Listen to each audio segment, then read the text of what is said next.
بسم اللہ الرحمن الرحیم۔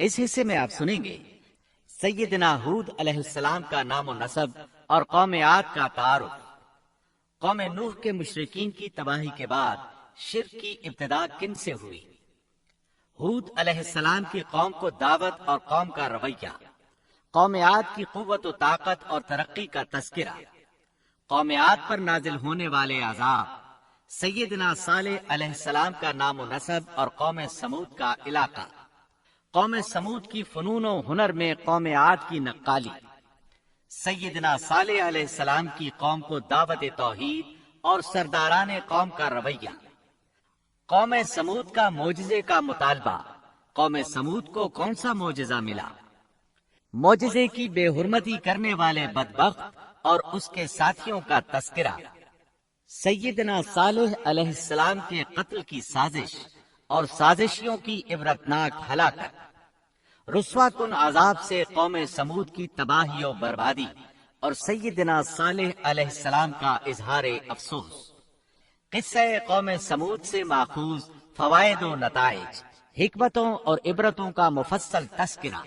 تو آئیے سنتے ہیں بن عبداللہ بن رباح بن جارود بن عامر بن اوس بن ارم بن سام بن نوح۔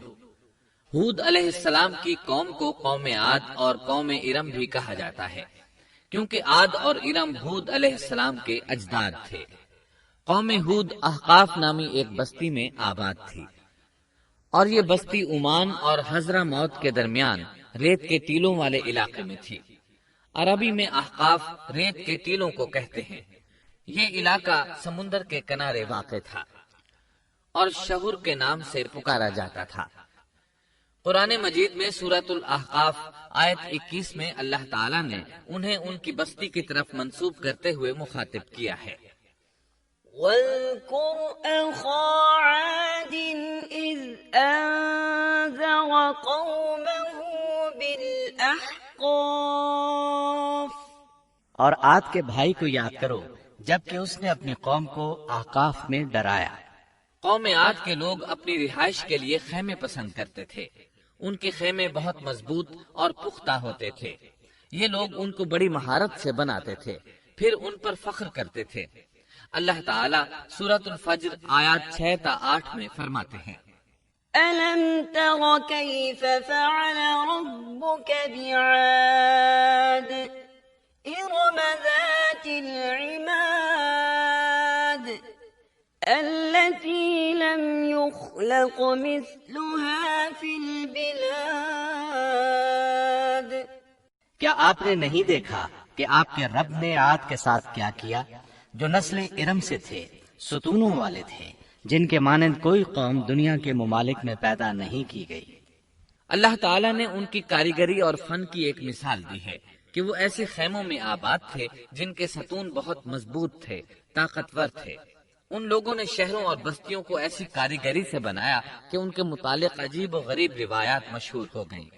یہ نرم زمین میں خیمے بناتے تھے، اس کے ساتھ پہاڑوں میں محل بھی بناتے تھے۔ حالانکہ رہائش کے لیے زمین پر خیمے موجود تھے، گویا بیکار دولت اور وقت برباد کرتے، پھر اس پر فخر کرتے۔ شہروں میں جو راستے اور سڑکیں تھیں وہ بہت چوڑی تھیں۔ ان جیسے طویل اور قوی لوگ بعد میں پیدا نہیں ہوئے۔ کاریگری اور فنکاری میں یہ لوگ اس مقام تک پہنچے کہ پھر کوئی نہ پہنچ سکا۔ یہ لوگ عرب تھے اور عربی میں بات چیت کرتے تھے۔ ہود علیہ السلام بھی عربی تھے۔ اسماعیل علیہ السلام سے پہلے کے عرب باشندے عرب عاربہ کہلاتے ہیں۔ ان کے مشہور قبائل یہ ہیں: عاد، سمود، جرہم، امین، قحطان اور مدین وغیرہ۔ ابراہیم علیہ السلام کی اولاد میں اسماعیل علیہ السلام کے بعد آنے والے لوگ عرب مستعربہ کہلاتے ہیں۔ اسماعیل علیہ السلام عربی نہیں تھے، کنعانی تھے۔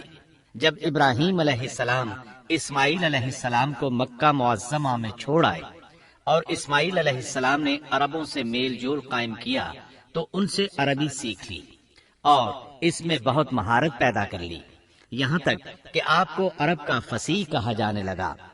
اہل عرب میں فصاحت و بلاغت آپ ہی سے آئی۔ رسول اللہ صلی اللہ علیہ وسلم بھی اسی انداز میں فصیح و بلیغ عربی میں بات کرتے تھے۔ طوفان نوح کے بعد جب دوبارہ لوگوں کو پیدا کیا گیا تو وہ ایک مرتبہ پھر ان بستیوں میں رہنے کے لیے چلے گئے جہاں نوح علیہ السلام رہا کرتے تھے۔ نوح علیہ السلام شام کے شمال اور ترکی کے جنوبی علاقوں میں رہا کرتے تھے۔ لوگ یہاں آباد ہو گئے، پھر یہاں سے کچھ لوگ فلسطین اور شام کی طرف ہجرت کر گئے اور کچھ لوگ جزیرے کی طرف ہجرت کر گئے، اور قوم عاد جزیرے کے جنوب میں آ کر آباد ہو گئی۔ اس وقت تمام لوگ توحید پر تھے۔ طوفان کے ساتھ جب زمین پامال ہو گئی تو اس پر سوائے نوح علیہ السلام کی اولاد کے اور کوئی زندہ نہ رہا۔ یہ لوگ توحید پرست تھے، لیکن وقت کے ساتھ ساتھ قوم عاد آباد ہوئی اور شیطان نے ان کے دلوں میں وسوسہ ڈالا۔ اس طرح وہ شیطان کی عبادت کرنے لگے۔ چنانچہ قوم نوح کے بعد سب سے پہلے جس قوم نے بت پرستی اختیار کی وہ قوم عاد تھی۔ اس قوم کو اللہ تعالیٰ نے بہت ڈیل ڈال دیا تھا، وہ بہت طاقتور قوم تھی۔ مفسرین بیان کرتے ہیں کہ ان کے جسم بہت مضبوط اور ٹھوس تھے، قد بہت لمبے تھے۔ آدم علیہ السلام کا قد 60 ہاتھ تھا، اس قوم کا قد بھی قریباً اتنا ہی تھا۔ اس طرف سورۃ الاعراف آیت 69 میں اشارہ موجود ہے۔ اللہ تعالیٰ فرماتے ہیں واذكروا إذ جعلكم خلفاء من بعد قوم نوح وزادكم في الخلق بسطة فاذكروا آلاء الله لعلكم تفلحون۔ اور تم وہ حالت یاد کرو جب اللہ نے تمہیں قوم نوح کے بعد جانشین بنایا اور ڈیل ڈول میں تمہیں زیادہ پھیلاؤ دیا، سو تم اللہ کی نعمتوں کو زیادہ یاد کرو تاکہ تم فلاح پا جاؤ۔ ہود علیہ السلام کی زبانی اللہ تعالیٰ ان کی فنکاری کو بیان کرتے ہوئے فرماتے ہیں کہ ہود علیہ السلام نے ان سے کہا، کیا تم ایک ایک ٹیلے پر بطور کھیل نشان لگا رہے ہو؟ مطلب یہ کہ یہ لوگ پہاڑوں کی چوٹیوں پر محل تعمیر کرتے تھے۔ جب ان سے کہا جاتا کہ تم رہتے تو زمین پر ہو اور گھر پہاڑوں پر بناتے ہو، اس کی کیا وجہ ہے؟ اور تم اتنے مضبوط محل تعمیر کر رہے ہو، گویا ہمیشہ یہیں رہو گے۔ وہ لوگ دراصل ٹیلوں، گھاٹیوں، دروں اور پہاڑوں پر عمارات تعمیر کرتے تھے، اور ان کا مقصد ان میں رہنا نہیں تھا، بلکہ صرف کھیل کود کے لیے ایسا کرتے تھے۔ ہود علیہ السلام نے انہیں جھنجھوڑا کہ تم ایسا کام کیوں کرتے ہو جس کا کوئی مقصد نہیں، جس کام کے فضول ہونے میں کوئی شک نہیں۔ ہود علیہ السلام انہیں واعظ کرتے تھے، اے میری قوم، اللہ نے تمہیں بڑی قوت سے نوازا ہے۔ تمہاری طاقت کا عالم یہ ہے کہ جب تم کسی پر ہاتھ ڈالتے ہو تو ظلم کرتے ہو، کوئی شخص تمہارے سامنے آنا گوارا نہیں کرتا۔ لہذا اللہ سے ڈرو اور میری پیروی کرو، اس سے ڈرو جس نے ان چیزوں سے تمہاری مدد کی۔ اللہ تعالیٰ نے اپنی ہر طرح کی نعمت، مال، اسباب، اولاد، باغات، شہر، قوت، جسامت اور صنعت کاری سے تمہیں نوازا ہے، لہٰذا تم اللہ سے ڈرو اور میری اطاعت کرو۔ لیکن ان کی قوم نے کوئی اثر نہ لیا، نہ ان پر ایمان لائی، الٹا لگی تکبر کرنے، اللہ کی حمد کی بجائے اس کی ناشکری کرنے لگی۔ اور تکبر کے بارے میں بات یہ ہے کہ جب سے ابلیس نے اس کو اختیار کیا، یہ اس وقت سے آزمائش بن چکا ہے۔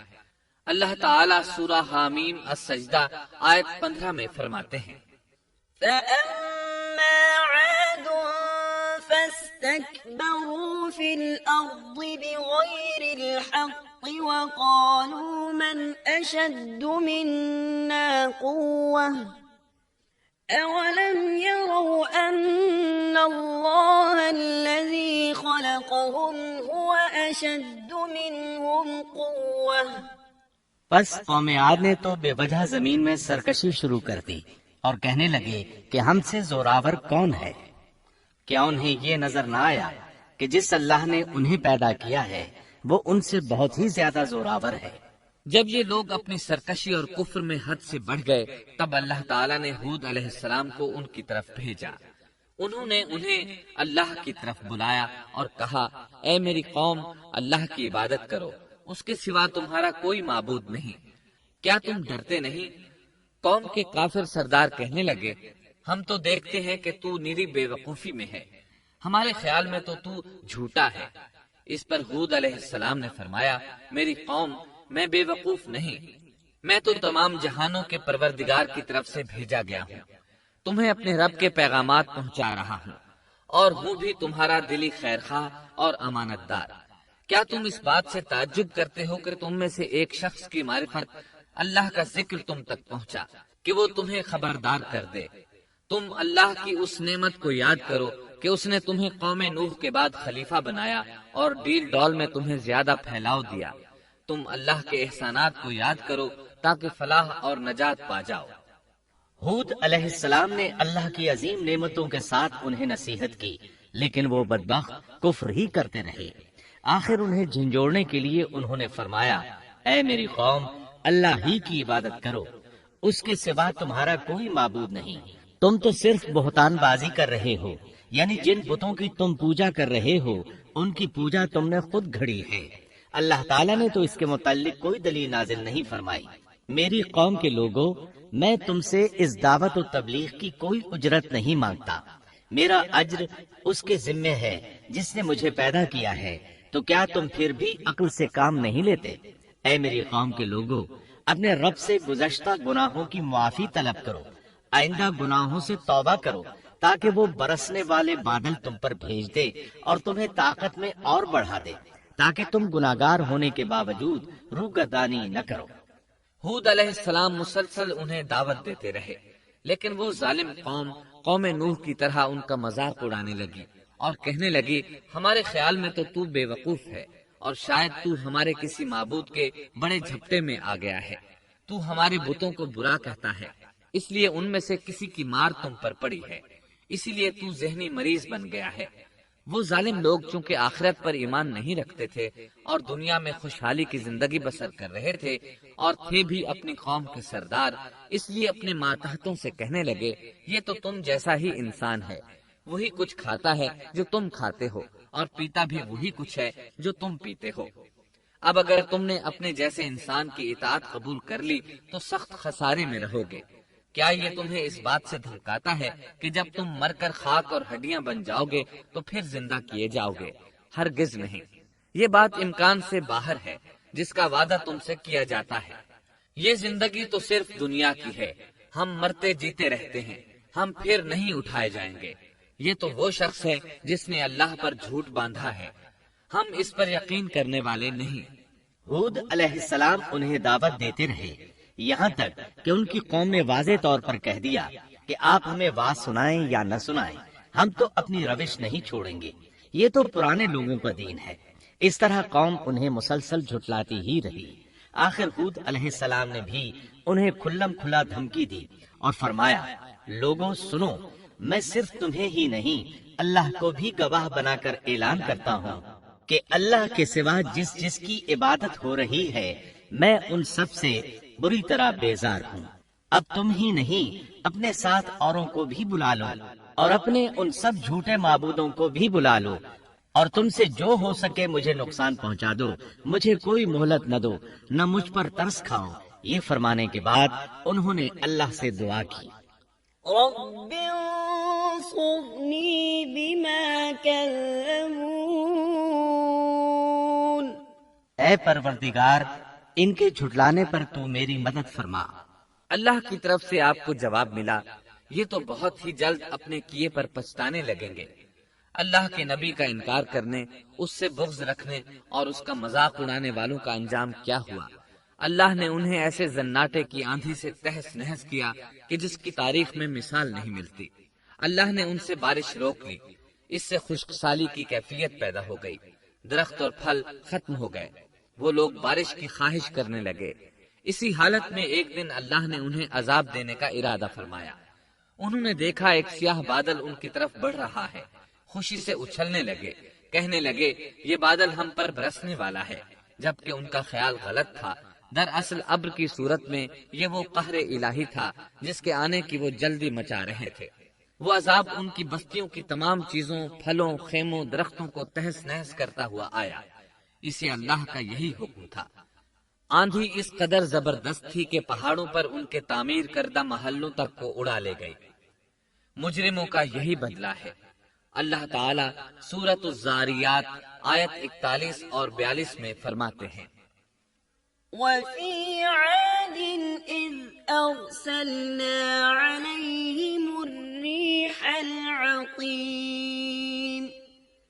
ما تذر من شيء أتت عليه إلا جعلته كالرميم۔ اسی طرح عادیوں میں بھی ہماری طرف سے تنبیہ ہے، جبکہ ہم نے ان پر خیر و برکت سے خالی آندھی بھیجی، وہ جس چیز پر گرتی تھی اسے بوسیدہ ہڈی کی طرح چورا چورا کر دیتی تھی۔ اس آندھی نے ہر چیز کو فنا کر کے رکھ دیا۔ اللہ تعالیٰ ان کی تباہی ایک جگہ ان الفاظ میں بیان کرتے ہیں، قوم عاد نے بھی جھٹلایا، پس کیسا ہوا میرا عذاب اور میری ڈرانے والی باتیں۔ ہم نے ان پر تیز و تند مسلسل چلنے والی ہوا ایک لگاتار منحوس دن میں بھیج دی، جو لوگوں کو اٹھا اٹھا کر دے پٹکتی تھی، گویا کہ وہ جڑ سے کٹے ہوئے کھجور کے تنے ہیں۔ پس کیسی رہی میری سزا اور میرا ڈرانا۔ یقیناً ہم نے قرآن کو نصیحت کے لیے آسان کر دیا ہے، پس کیا ہے کوئی نصیحت پکڑنے والا؟ ایک تیسرے مقام پر اللہ نے ان کی ذلت اور رسوائی کا ذکر یوں کیا ہے، قوم عاد بے حد تند اور تیز ہوا سے غارت کر دی گئی۔ وہ ہوا ان پر برابر لگاتار 7 رات اور 8 دن تک اللہ کے حکم سے چلتی رہی۔ آپ وہاں ہوتے تو دیکھتے کہ وہاں لوگ یوں چاروں شانوں چت گرے پڑے ہیں جیسے وہ کھجوروں کے کھوکھلے تنے ہوں۔ کیا ان میں سے کوئی بھی آپ کو باقی نظر آ رہا ہے؟ ہود علیہ السلام کو اللہ تعالیٰ نے اپنی رحمت سے نجات دی، باقی تمام جگہوں پر تباہی تھی، لیکن جس جگہ ہود علیہ السلام اور ان کے ساتھی تھے اس طرف یہ ہوا پھٹکی بھی نہیں۔ کہا جاتا ہے کہ ایک باڑ تھی جس میں ہود علیہ السلام، حیوانات، چوپائے اور ان پر ایمان لانے والے تھے، اور آندھی نے ہر چیز کو فنا کر ڈالا۔ اللہ تعالیٰ سورہ آراف آیت 72 میں فرماتے ہیں، فأنجيناه والذين معه برحمة منا وقطعنا دابر الذين كذبوا بآياتنا وما كانوا مؤمنين۔ غرض ہم نے انہیں اور ان کے ساتھیوں کو اپنی رحمت سے بچا لیا اور ان لوگوں کی جڑ کاٹ دی جنہوں نے ہماری آیتوں کو جھٹلایا تھا اور وہ ایمان لانے والے نہ تھے۔ اسی طرح سورہ ہود میں اللہ فرماتے ہیں، جب ہمارا حکم آ پہنچا تو ہم نے ہود کو اور ان کے ساتھیوں کو اپنی خاص رحمت سے نجات دی۔ ہم نے ان سب کو سخت عذاب سے صاف بچا لیا۔ یہ تھے قوم عاد کے لوگ جنہوں نے اپنے رب کی آیتوں کا انکار کیا اور اس کے رسولوں کی نافرمانی کی، اور ہر ایک سرکش نافرمان کے حکم کو مانا۔ دنیا میں بھی ان پر لعنت لگا دی گئی اور قیامت کے دن بھی۔ دیکھ لو، قوم عاد نے اپنے رب سے کفر کیا، ہود کی قوم عاد پر لعنت ہو۔ اس طرح قوم عاد تباہ ہو گئی۔ ان کے بعد مومنوں نے ان کے باقی بچ جانے والے مکانات پر قبضہ کر لیا اور وہاں رہنے لگے۔ پھر ہود علیہ السلام نے حضرہ موت میں وفات پائی۔ اب ہم آتے ہیں سیدنا صالح علیہ السلام کے قصے کی طرف۔ دن گزرتے گئے اور لوگ ایک بار پھر ابلیس لعین کے وسوسے میں آ کر کفر کی طرف پلٹ آئے، کیونکہ ابلیس کسی بھی شخص کو وسوسے میں ڈالے بغیر نہیں چھوڑتا۔ اس طرح ایک بار پھر کفر پھیل گیا، چنانچہ اللہ نے ان کی ہدایت کے لیے صالح علیہ السلام کو مبعوث فرمایا۔ یہ سمود کے پوتوں میں سے ایک عربی نبی تھے۔ ان کا نسب نامہ اس طرح ہے: صالح بن عبید بن سیاف بن ماشف بن عبید بن حاضر بن سمود بن ارم بن سام بن نوح علیہ السلام۔ گویا صالح علیہ السلام کا تعلق قوم سمود سے تھا، اور یہ قوم عاد کی نسل سے تھی۔ سمود کی قوم نے یمن کو خیرباد کہا اور جزیرے سے شمال کی طرف منتقل ہو گئے، پھر وہاں ہجر نامی ایک بستی میں جا ٹھہرے۔ قرآن کریم کی سورۃ الحجر اسی بستی کے نام سے موسوم ہے۔ قوم عاد کا تذکرہ سورۃ الحجر کے علاوہ سورۃ الاحقاف اور سورہ ہود میں بھی ہے۔ اللہ تعالیٰ سورۃ الحجر آیت 80 میں فرماتے ہیں، وَلَقَدْ كَذَّبَ أَصْحَابُ الْحِجْرِ الْمُرْسَلِينَ، اور ہجر والوں نے بھی رسولوں کو جھٹلایا۔ ہجر قوم سمود کا مرکزی شہر تھا، اب وہ مدائن صالح کے نام سے مشہور ہے۔ یہ شہر مدینہ منورہ کے شمال مغرب میں 380 کلومیٹر کے فاصلے پر واقع ہے۔ یہ لوگ بھی پہاڑوں کو تراش کر گھر بناتے تھے۔ یہ صنعت اور کاریگری انہوں نے قوم عاد سے وراثت میں پائی تھی۔ اللہ تعالیٰ سورۃ الفجر آیت 9 میں فرماتے ہیں، وَثَمُودَ الَّذِينَ جَابُوا الصَّخْرَ بِالْوَادِ، اور قوم سمود کے ساتھ کیا کیا جنہوں نے وادی میں بڑے بڑے پتھر تراشے تھے۔ قرآن مجید میں اللہ تعالیٰ ایک مقام پر فرماتے ہیں، اور ہم نے قوم عاد اور سمود کو غارت کیا جن کے بعض مکانات آپ کے سامنے ظاہر ہیں۔ ان کے مکانات ان کی تباہی سے لے کر اب تک موجود ہیں۔ شام کے راستے میں خیبر، تیما سے تبوک تک قوم سمود کے آثار پائے جاتے ہیں۔ یہ لوگ کس طرح پتھر تراش تراش کر گھر بناتے تھے، اللہ تعالیٰ نے سورۃ الاعراف آیت 74 میں اس کا ذکر کیا ہے۔ وَاذْكُرُوا إِذْ جَعَلَكُمْ خُلَفَاءَ مِنْ بَعْدِ عَادٍ وَبَوَّأَكُمْ فِي الْأَرْضِ تَتَّخِذُونَ مِنْ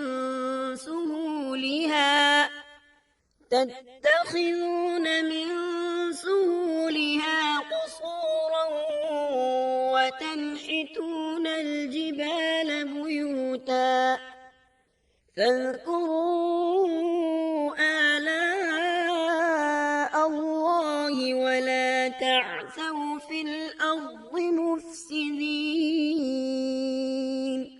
اس وقت کو یاد کرو جب اللہ تعالیٰ نے تمہیں قوم عاد کے بعد جانشین بنایا اور تمہیں زمین پر رہنے کا ٹھکانہ دیا کہ نرم زمین پر محل بناتے ہو اور پہاڑوں کو تراش تراش کر ان میں گھر بناتے ہو۔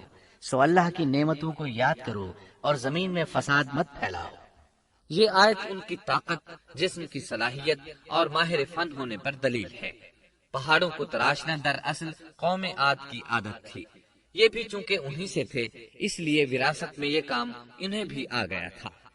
جس طرح اللہ نے عاد کو اپنی نعمتوں سے نوازا تھا، اسی طرح سمود کو ان سے بڑھ کر نعمتیں دی تھی۔ اللہ تعالیٰ صالح علیہ السلام کی زبانی ان سے فرماتے ہیں، اے قوم سمود، کیا تمہیں ان چیزوں میں بے فکری سے رہنے دیا جائے گا، یعنی باغات، چشموں، کھیتوں اور کھجوروں میں جن کا خوشہ ملائم ہے، اور تم پہاڑوں کو تراش کر پرتکلف گھر بناتے ہو، بس اللہ سے ڈرو اور میرا کہنا مانو۔ لیکن ان لوگوں نے ہر طرح سے قوم عاد کی پیروی کی، نصیحت پکڑنے کی بجائے بتوں کی عبادت شروع کر دی۔ اللہ نے ان کے درمیان صالح علیہ السلام کو مبعوث فرمایا۔ آپ نبوت ملنے سے پہلے بھی عقل مند اور علم والے تھے، باعزت گھرانے سے تعلق رکھتے تھے، اپنے معاملات میں لوگ ان سے مشورے لیتے تھے، لہٰذا انہیں ایک خاص مقام حاصل تھا۔ لیکن جب آپ نے انہیں ایک اللہ پر ایمان لانے، اس کے سوا کسی کی عبادت نہ کرنے کی دعوت دی تو ان کا ساتھ چھوڑ گئے۔ جواب میں ان سے کہنے لگے، يا صالح قد كنت فينا مرجوا قبل هذا، اے صالح، اس سے پہلے تو ہم تجھ سے بہت کچھ امیدیں لگائے ہوئے تھے۔ مطلب یہ کہ پہلے تو ہمارے نزدیک آپ کا بہت مرتبہ تھا، مقام تھا، ہمیں آپ سے بہت امیدیں تھیں، لیکن آپ نے تو یہ باتیں کہہ کر ہماری ساری امیدوں پر پانی پھیر دیا۔ ان کے اس جواب کے باوجود صالح علیہ السلام انہیں اللہ کی طرف بلاتے رہے اور ان سے کہتے رہے، اے میری قوم، اللہ کی عبادت کرو، اس کے سوا تمہارا کوئی معبود نہیں۔ تمام انبیاء کی اپنی اپنی قوم کو یہی دعوت تھی کہ اے لوگو، اللہ کی عبادت کرو، اسی نے تمہیں زمین سے پیدا کیا ہے، اسی نے تمہیں زمین میں آباد کیا ہے، اس سے معافی طلب کرو، یقیناً میرا رب قریب ہے اور دعاؤں کو قبول کرنے والا ہے۔ اے میری قوم، تم نیکی سے پہلے برائی کی جلدی کر رہے ہو، اللہ سے معافی کیوں نہیں مانگتے کہ تم پر رحم کیا جائے؟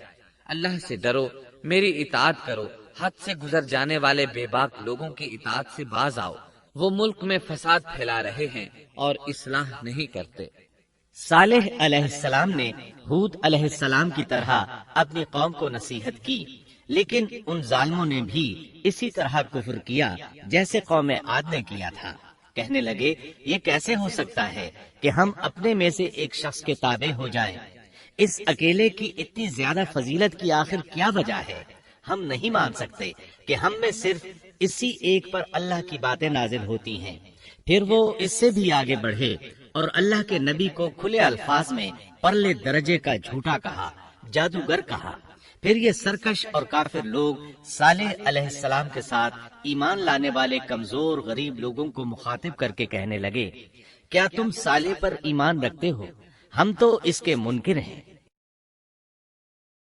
اس طرح صالح علیہ السلام دن رات انہیں دعوت دیتے رہے، یہاں تک کہ یہ لوگ صالح علیہ السلام سے کہنے لگے، تم نے اور تمہارے ساتھیوں نے ہمارے اندر نحوست پھیلا رکھی ہے اور اسی لیے ہم مشکلات اور مصائب کا شکار ہیں، لہٰذا تم ہم سے دور ہو جاؤ۔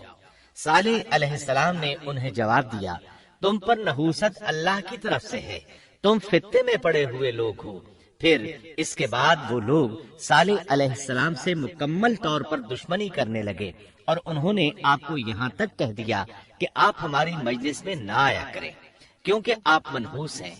پھر بات یہاں تک پہنچی کہ صالح علیہ السلام نے انہیں اللہ کے عذاب سے ڈرایا، دھمکایا اور کہا، يا قوم أرأيتم إن كنت على بينة من ربي وآتاني منه رحمة فمن ينصرني من الله إن عصيته فما تزيدونني غير تخسير۔ اے میری قوم کے لوگوں، ذرا بتلاؤ تو اگر میں اپنے رب کی طرف سے کسی مضبوط دلیل پر ہوا اور اس نے مجھے اپنے پاس سے رحمت عطا کی ہو، پھر میں نے اس کی نافرمانی کی، تو کون ہے جو اس کے مقابلے میں میری مدد کرے؟ تم تو میرا نقصان ہی بڑھا رہے ہو۔ یعنی فرض کرو اگر میں حق پر ہوا اور یقیناً میں حق پر ہوں اور اللہ تعالیٰ نے مجھے اپنی نبوت سے بھی نوازا ہے، پھر بھی میں تمہاری باتوں میں آ کر اس کی نافرمانی کروں تو بلا شبہ اس وقت میں گھاٹے میں ہوں گا اور تم بھی خسارہ پانے والے ہوگے۔ اس پر وہ ظالم لوگ مقابلے پر اتر آئے، کہنے لگے اگر تو سچا ہے تو کوئی معجزہ لے آ، لیکن وہ معجزہ ہماری مرضی کے مطابق ہو، اس صورت میں ہم ضرور ایمان لے آئیں گے۔ آپ ایسا کریں کہ بستی کے کنارے پتھریلی چٹان میں سے دودھ دینے والی 10 ماہ کی حاملہ اونٹنی نکالیں، اس کا رنگ سرخ ہو۔ صالح علیہ السلام سے یہ مطالبہ کر کے وہ سردار لوگ ایک طرف بیٹھ گئے اور مذاق اڑانے لگے۔ ایک کہنے لگا اونٹنی 10 ماہ کی ہو، حاملہ ہو، دوسرا کہنے لگا لازمی طور پر اس کا رنگ سرخ ہو، پھر ایک تیسرا سردار بولا اس کی کھال پر بہت زیادہ اون ہو، چوتھا بولا موٹی تازی ہو، ہم نے پہلے اس قسم کی اونٹنی دیکھی نہ ہو، پانچواں بولا وہ اتنی بڑی ہو کہ اکیلی ایک دن تمام کنویں کا پانی پی جائے اور دوسرے روز ہم پئیں۔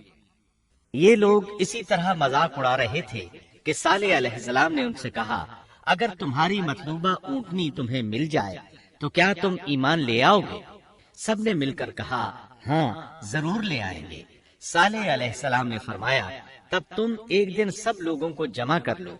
مقررہ دن وہ لوگ جمع ہو گئے۔ ان کی موجودگی میں صالح علیہ السلام نے اللہ سے دعا کی، زمین پر زلزلہ طاری ہوا، ان کی آنکھوں کے سامنے چٹان پھٹی اور اس سے بالکل ویسی ہی اونٹنی نکلی جیسا کہ ان کا مطالبہ تھا۔ انہوں نے اپنی زندگی میں ایسی اونٹنی کبھی نہیں دیکھی تھی۔ اس میں وہ تمام صفات موجود تھیں جن کا ذکر ان لوگوں نے کیا تھا۔ اللہ تعالیٰ صالح علیہ السلام کی زبانی سورہ ہود آیت 64 میں فرماتے ہیں، وَيَا قَوْمِ هَٰذِهِ نَاقَةُ اللَّهِ لَكُمْ آيَةً فَذَرُوهَا تَأْكُلْ فِي أَرْضِ اللَّهِ وَلَا تَمَسُّوهَا يأخذكم عذاب قريب. اے میری قوم، یہ اللہ کی بھیجی ہوئی اونٹنی ہے، یہ تمہارے لیے ایک معجزہ ہے. اب تم اسے اللہ کی زمین میں کھاتی ہوئی چھوڑ دو اور اسے کسی طرح کی تکلیف نہ پہنچاؤ، ورنہ فوری عذاب تمہیں آ پکڑے گا. اس اونٹنی کو چونکہ کسی اونٹنی نے جنم نہیں دیا تھا، اس لیے اس کو ناقۃ اللہ یعنی اللہ کی اونٹنی کہا گیا. پھر صالح علیہ السلام نے فرمایا، لوگو سن لو، ایک دن یہ اونٹنی پانی پیے گی، ایک دن تم پیو گے. تم میں سے کوئی اسے تکلیف نہ پہنچائے، ورنہ اللہ کا بدترین عذاب تم پر نازل ہوگا. سورۃ القمر میں اللہ فرماتے ہیں، بے شک ہم اونٹنی کو ان کے لیے آزمائش بنا کر بھیج رہے ہیں، تم صبر کے ساتھ ان کے انجام کا انتظار کرو. اس نشانی کے ظہور کے بعد اللہ تعالیٰ نے صالح علیہ السلام کو مخاطب کر کے فرمایا، تم اب دیکھتے رہو کہ ان کا انجام کیا ہوتا ہے، ان کی سختیوں پر صبر کرو. ان سے کہہ دو کہ پانی پر ایک دن ان کا اختیار ہوگا اور ایک دن اس اونٹنی کا. خبردار کوئی زیادتی نہ کرے اور اس اونٹنی کو پانی پینے سے نہ روکے. سورۃ الشمس میں اللہ تعالیٰ فرماتے ہیں کہ ان سے اللہ کے رسول نے فرما دیا تھا کہ اللہ کی اونٹنی کی اور اس کے پانی پینے کی باری کی حفاظت کرو، یعنی اسے نہ تو پانی پینے سے روکو اور نہ ہی اسے کوئی تکلیف پہنچاؤ. اس معجزے کو دیکھ کر لوگ دو گروہوں میں بٹ گئے. بہت کم لوگوں نے صالح علیہ السلام کی پیروی کی، ان پر ایمان لائے، جبکہ اکثر لوگ پھر بھی اپنے کفر پر ڈٹے رہے. اللہ تعالیٰ فرماتے ہیں، ان لوگوں نے خود معجزے کا مطالبہ کیا تھا، لیکن اس کو اپنی آنکھوں سے دیکھنے کے باوجود ظلم پر اڑے رہے اور کفر پر اصرار کرتے رہے. سورۃ الحجر آیت 81 میں اللہ فرماتے ہیں، وَآتَيْنَاهُمْ آيَاتِنَا فَكَانُوا عَنْهَا مُعْرِضِينَ. اور انہیں ہم نے اپنی نشانیاں بھی عطا فرمائی تھی، لیکن پھر بھی وہ ان سے گردن موڑنے والے ہی رہے. اسی طرح سورہ بنی اسرائیل میں اللہ تعالیٰ فرماتے ہیں، ہم نے قوم سمود کو نشان کے طور پر اونٹنی عطا فرمائی تھی، لیکن انہوں نے اس پر ظلم کیا. بلا شبہ وہ ایک واضح نشانی تھی. کوئی شخص یہ نہیں کہہ سکتا تھا کہ جادوگروں نے اسے پیدا کیا ہے. وہ اونٹنی ان میں موجود رہی، ان کے علاقے میں جہاں چاہتی چرتی. جب کنویں پر پانی پینے جاتی تو سارا پانی پی جاتی. وہ لوگ اس کا دودھ پیتے، دودھ سب کے لیے کافی ہو جاتا. ان کی آنکھوں کے سامنے اس نے ایک بچے کو جنم دیا. وہ شکل صورت میں بالکل اپنی ماں جیسا تھا. لوگ اسے دیکھ کر تعجب کرتے. بچہ اونٹنی کے ساتھ رہتا. یہ ایک واضح نشانی تھی. اس پر جادو کا گمان کیا ہی نہیں جا سکتا تھا. وہ اونٹنی ایک عرصے تک ان لوگوں میں رہی. اللہ فرماتے ہیں، ہم نے قوم سمود کو بطور نشان کے ایک اونٹنی دی تھی، لیکن انہوں نے اس پر ظلم کیا. حالانکہ یہ نشانیاں ہم لوگوں کو ڈرانے کے لیے ہی بھیجتے ہیں. وہ لوگ اس اونٹنی کو دیکھ کر متعجب ضرور ہوئے، لیکن ایمان پھر بھی بہت کم لوگ لائے. حالانکہ اس نشانی کے بعد انہیں چاہیے تھا ایمان لے آئے. پھر ایک دن قوم کے سرداروں نے مشورہ کیا کہ اگر ہم نے صالح کو اسی طرح چھوڑ دیا تو کہیں لوگ ہمیں نہ چھوڑ دیں اور صالح کے پیروکار بن جائیں. اس اونٹنی نے تو ہمیں مصیبت میں ڈال دیا ہے. ہم پورا ایک دن پانی کو چھو بھی نہیں سکتے، کیونکہ یہ سارا دن پانی پیتی رہتی ہے. پھر یہ اس قدر دیو ہیکل ہے کہ اسے دیکھ کر ہماری بکریاں بھاگ جاتی ہیں. اونٹ اسے دیکھ کر خوفزدہ ہو جاتے ہیں. لہٰذا ہمیں چاہیے کہ اس سے چھٹکارا حاصل کر لیں. وہ آپس میں مشورہ کرتے رہے. آخر انہوں نے ایک آدمی منتخب کیا.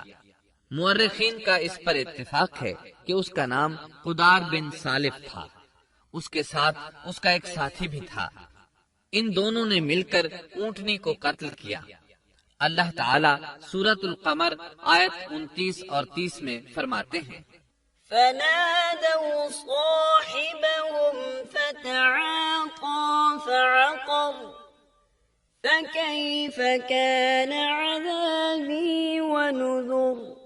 پھر انہوں نے اپنے ساتھی کو بلایا، تب اس نے ہاتھ بڑھایا اور اس کی کونچیں کاٹ دیں. پھر دیکھا ہمارا عذاب اور ڈراوا کیسا تھا. اس قدار کے بارے میں نبی کریم صلی اللہ علیہ وسلم کا ارشاد ہے کہ پہلے لوگوں میں سے سب سے زیادہ بدبخت یہی تھا۔ اللہ تعالیٰ نے قرآن مجید میں اس کا ذکر یوں فرمایا ہے، فنادوا صاحبہم، پھر انہوں نے اپنے ساتھی کو پکارا۔ سورۃ الشمس میں اللہ فرماتے ہیں، إذ انبعث أشقاها جب ان میں بڑا بدبخت شخص اٹھ کھڑا ہوا۔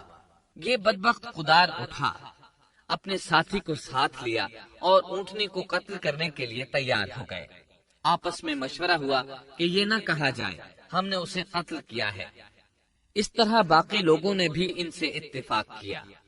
اللہ تعالیٰ سورہ نمل آیت 48 میں فرماتے ہیں، وكان في المدينة 9 رهط يفسدون في الأرض ولا يصلحون، اور اس شہر میں 9 آدمی ایسے تھے جو زمین میں فساد کرتے تھے اور اصلاح نہیں کرتے تھے۔ مطلب یہ کہ یہ لوگ فساد کی انتہا کو پہنچے ہوئے تھے، ان میں بھلائی نام کو نہیں تھی اور نہ ان کا فساد کی اصلاح کا ارادہ تھا۔ بخاری، مسلم اور مسند احمد کی ایک حدیث میں ہے، رسول اللہ صلی اللہ علیہ وسلم نے ایک بار اپنے خطبے میں اس اونٹنی اور اسے مار ڈالنے کا ذکر فرمایا۔ آیت اذ انبعث اشقاہا کی تلاوت کرتے ہوئے فرمایا کہ جیسے ابو زمعہ تھا، اسی جیسا یہ شخص بھی اپنی قوم میں عزیز، دلیر اور بڑا آدمی تھا۔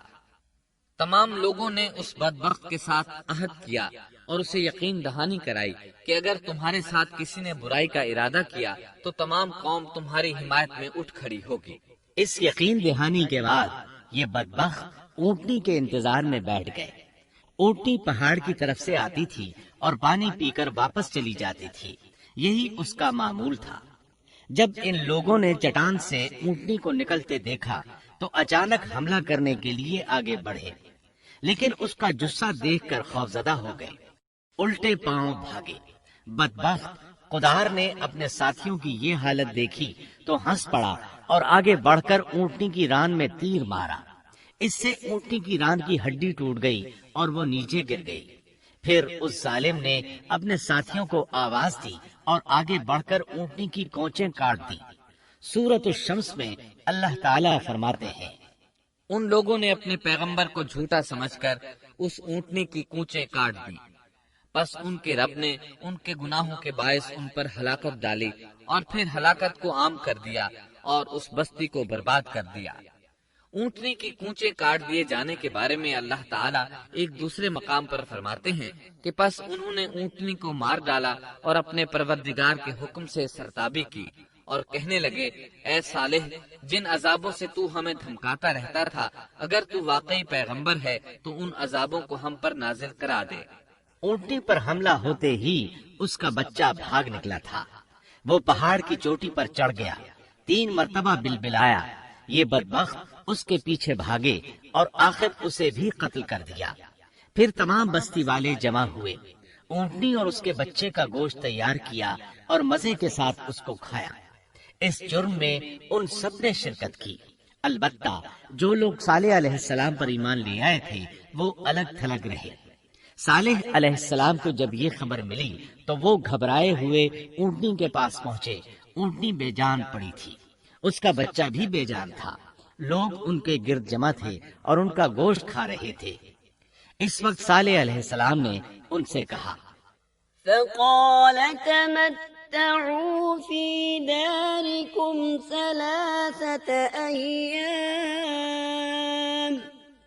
ذلك وعد غير مكذوب۔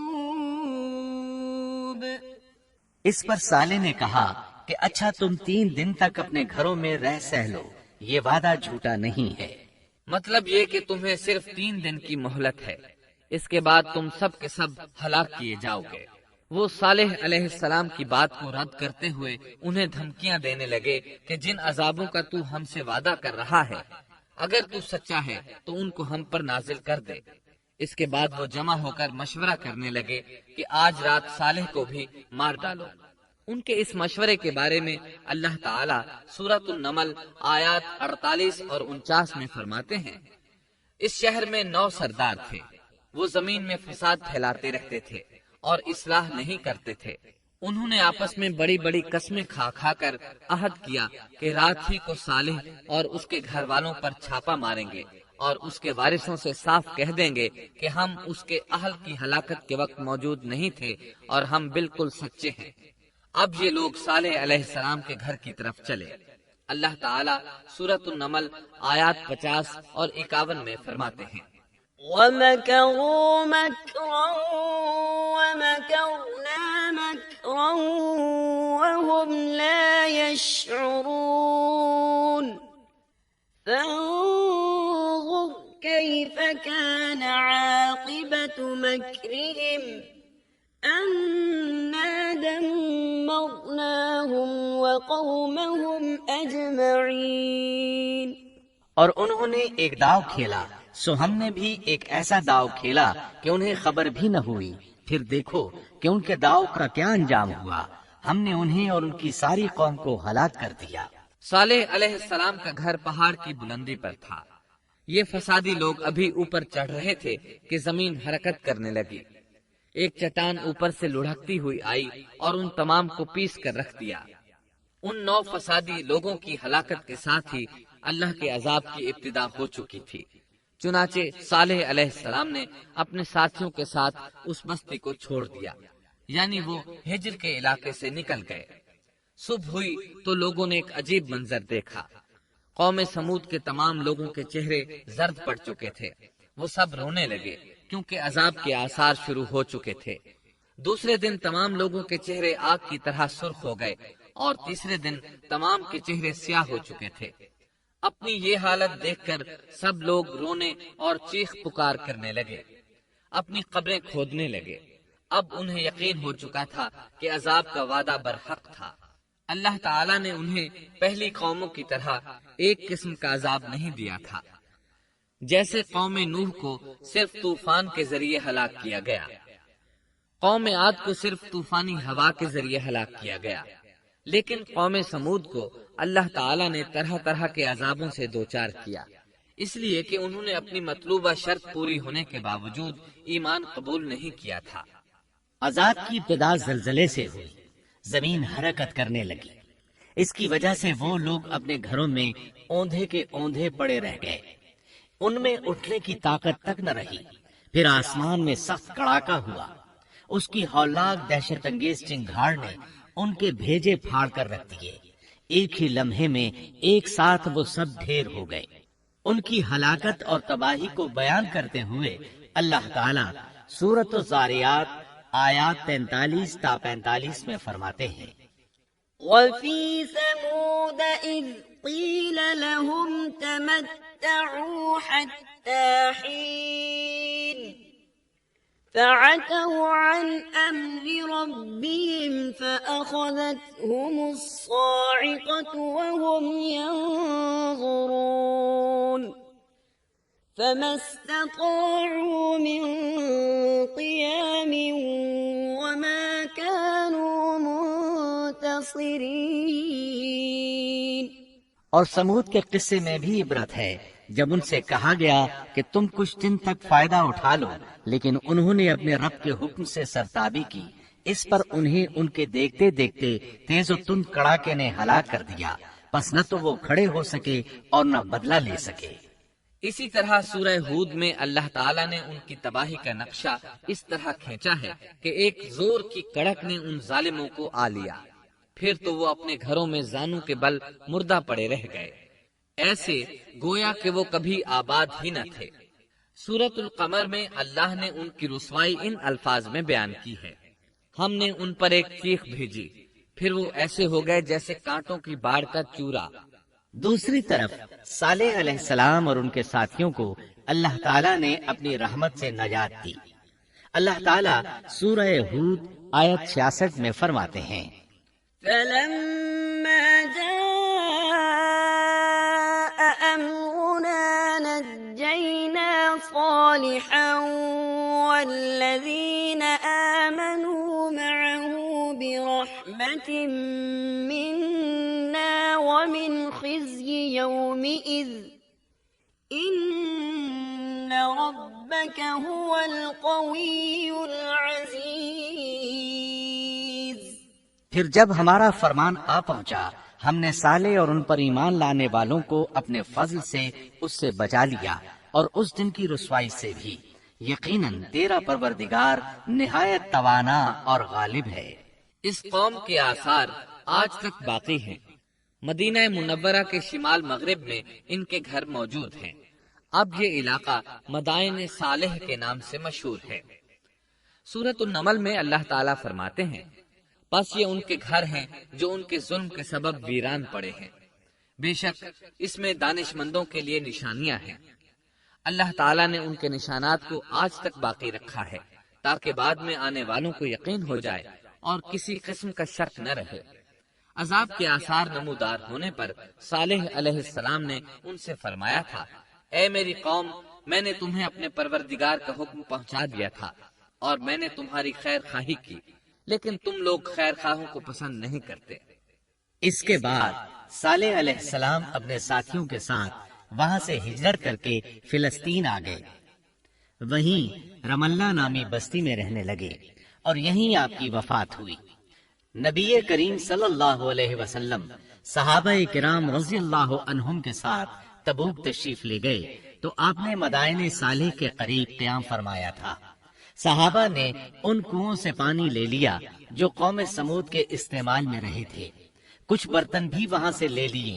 آپ کو پتہ چلا تو آپ نے حکم فرمایا ان برتنوں کو توڑ دو اور اس پانی کو بہا دو اور اس پانی سے جو کھانا تیار کیا ہے اس کو الٹ دو۔ آپ نے انہیں ان گھروں میں داخل ہونے سے بھی روک دیا جن میں اللہ کا عذاب نازل ہوا تھا۔ آپ صلی اللہ علیہ وسلم نے فرمایا، میں ڈرتا ہوں تم پر بھی ایسا عذاب نہ آ جائے جیسا ان پر آیا تھا، اس لیے ان کے علاقے میں داخل نہ ہوا کرو، اور اگر داخل ہونا پڑ جائے تو روتے ہوئے داخل ہوا کرو، اور رونا نہ آئے تو رونے جیسی شکلیں بنا لیا کرو تاکہ تمہارا شمار ظالموں میں نہ ہو۔ اللہ تعالیٰ فرماتے ہیں، ألا إن ثمود كفروا ربهم ألا بعدا لثمود۔ آگاہ رہو، قوم سمود نے اپنے رب سے کفر کیا، سن لو ان سمودیوں پر پھٹکار ہے۔ قرآن میں ان کا قصہ 26 سے زائد مرتبہ بیان کیا گیا ہے۔ اس کے بعد لوگ ایمان کی حالت میں امن چین کی زندگی بسر کرنے لگے، لیکن پھر نئے سرے سے ان میں خرابی پیدا ہوئی۔ شیطان نے پھر اپنا کام دکھایا، ان کے دلوں میں وسوسہ ڈالا اور فلسطین، عراق، مصر اور جزیرے کے نواحی علاقوں میں شرک پھیل گیا۔ لوگ ایک بار پھر کفر کی طرف پلٹ پڑے۔ اس پورے قصے میں چند عبرتیں ہیں، آئیے ذرا ان کا بھی ذکر ہو جائے۔ اللہ تعالیٰ کی اونٹنی اگرچہ سیدنا صالح علیہ السلام کی نبوت کا ایک نشان تھی، ان کی سچائی کا ثبوت تھی، لیکن قرآن کریم کی وضاحت یہ ہے کہ وہ قوم سمود کی آزمائش کے لیے تھی اور وہی ان کی ہلاکت کا نشان ثابت ہوئی، جیسا کہ سورۃ القمر میں اللہ تعالیٰ فرماتے ہیں، إنا مرسل الناقة فتنة لهم فارتقبهم واصطبر۔ بے شک ہم اونٹنی کو ان کی آزمائش اور امتحان کے لیے بھیجنے والے ہیں، پس تو ان کے انتظار میں رہ اور صبر اختیار کر۔ سنت اللہ یہ رہی ہے کہ اگر وہ اپنے پیغمبر کو کسی قوم کی ہدایت کے لیے بھیجے اور قوم اس کی ہدایت پر کان نہ دھرے تو ضروری نہیں کہ وہ قوم ہلاک کر دی جائے، لیکن جو قوم اپنے نبی سے اس وعدے پر نشان طلب کرے کہ اگر ان کا مطلوبہ نشان ظاہر ہو گیا تو وہ ایمان لے آئیں گے، اور پھر نشان آ جانے کے بعد وہ ایمان نہ لائے تو اس قوم کی ہلاکت یقینی ہے۔ اللہ تعالیٰ پھر اس قوم کو معاف نہیں کرتے جب تک کہ وہ تائب نہ ہو جائے اور اللہ کے دین کو قبول نہ کرے، یا عذاب الہی سے صفحہ ہستی سے مٹ کر دوسروں کے لیے عبرت کا نشان بن جائے۔ لیکن اس سنت سے نبی کریم صلی اللہ علیہ وسلم کی امت مستثنا ہے، اس لیے کہ آپ صلی اللہ علیہ وسلم نے وضاحت فرمائی ہے میں نے اللہ تعالیٰ سے دعا مانگی ہے کہ اللہ تعالیٰ میری امت میں عذاب عام مسلط نہ فرمائے، اور اللہ نے میری دعا قبول فرما لی۔ قرآن میں اللہ تعالیٰ نے نبی کریم صلی اللہ علیہ وسلم کی اس بات کی یوں تصدیق کی ہے، وما كان الله ليعذبهم وأنت فيهم اے رسول، اس حال میں کہ تو ان میں موجود ہے، اللہ تعالیٰ ان کافروں پر عذاب مسلط نہیں کرے گا۔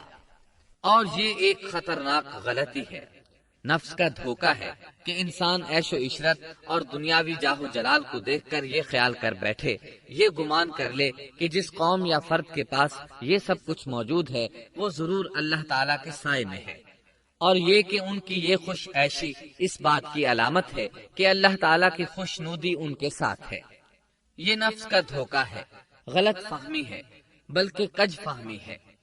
قرآن کریم کے اس واقعے میں جگہ جگہ اس بات کی وضاحت ہے کہ بعض اوقات زیادہ سے زیادہ خوش عیشی زیادہ سے زیادہ عذاب کا پیش خیمہ ثابت ہوتی ہے، اگرچہ قوموں کے لیے اس کی مدت چند ماہ یا چند سال نہیں بلکہ گھبرا دینے والی مدت ہی کیوں نہ ہو، مگر ہر قسم کی دنیاوی کامیابیوں اور خوش عیشیوں کے ساتھ جب ظلم، سرکشی اور غرور کسی قوم کا مستقل شعار بن جائے تو سمجھ لو اس کی تباہی اور ہلاکت کا وقت قریب آ پہنچا۔ اللہ تعالیٰ فرماتے ہیں، تیرے رب کی پکڑ بہت سخت ہے، لیکن اس کے ساتھ ہی یہ بات بھی ہے کہ کسی قوم میں تمام تر خرابیوں کے باوجود اگر قوم سے اکثر افراد اللہ کے شکر گزار ہوں، اس کے بندوں کے ساتھ انصاف کرنے والے اور آپس میں نیک نیت اور خیر خواہی کرنے والے ہوں، تو بلا شبہ وہ اللہ کے ہاں مقبول بندے ہیں، اور انہی کو دنیا اور آخرت کی کامیابیوں کی بشارت ہے، اور انہی کے لیے یہ دنیاوی عیش اللہ کی بے انتہا نعمتوں کی علامت ہے۔ انہی الفاظ پر سیدنا صالح علیہ السلام کا قصہ اختتام کو پہنچا۔